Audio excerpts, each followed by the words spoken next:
الحمد لله والصلاة والسلام على رسول الله.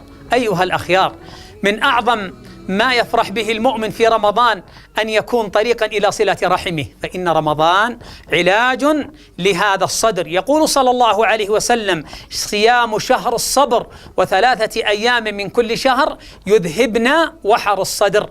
فالله الله ألا ينقضي رمضان وفي قلبك مثقال ذرة من شحناء أو بغضاء أو حسرة على أحد من إخوانك. أما من انتهى منه رمضان وفي قلبه شيء فليراجع صيامه، لأن الصادق المصدوق قد وعدنا أن ينتهي رمضان وما في قلوبنا غلا ولا حقدا ولا حسدا. فجاهد نفسك أيها الصائم. الله الله في رمضان. أستودعكم الله الذي لا تضيع ودائعه.